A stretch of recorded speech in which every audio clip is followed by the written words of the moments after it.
வீட்டிலே பணிவும் பள்ளிக்கூடத்திலே பணிவும் கற்றுக்கொண்டதற்கு பிறகு நிமிர்வும் தானே வாழ்க்கையின் வல்லமைக்கான ரகசியம். கற்றுக்கொண்டு நிமிருங்கள். கற்கின்ற வரைக்கும் எனக்கு எல்லாம் தெரியும், அவனுக்கு ஒண்ணும் தெரியாதுன்னு அர்த்தம். நான் தெரியாமத்தான் கேட்கிறேன், தெரிஞ்சு கேட்கறான்னு அர்த்தம். நான் ஒண்ணு சொல்வேன், நீங்க தப்பா நினைச்சுக்க மாட்டீங்களே, தப்பா நினைச்சுக்கிற மாதிரி ஏதோ சொல்ல போறான்னு அர்த்தம். வார்த்தைகளை புரிந்து கொள்கிறோமா?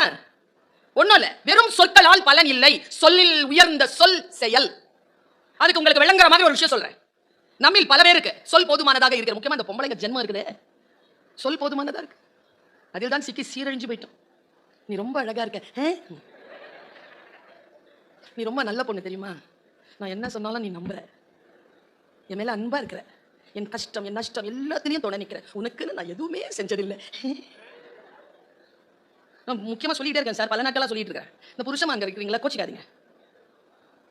மனப்பாடமா பேசுறீங்க உங்க வைஃப் கிட்ட 20 வருஷம் 25 வருஷம் 30 வருஷம் 35 வருஷமா திருந்தவே மாட்டியா?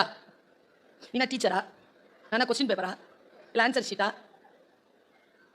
குர்ஆனிலே ஒரு வார்த்தை இருக்கிறது, உன் மனைவி உன் விலா எலும்பிலிருந்து உருவப்பட்டவள், விலா எலும்பு வளைவாகத்தான் இருக்கும், அதை நேராக்க முயற்சி செய்யாதே, உடைந்து போவாய்.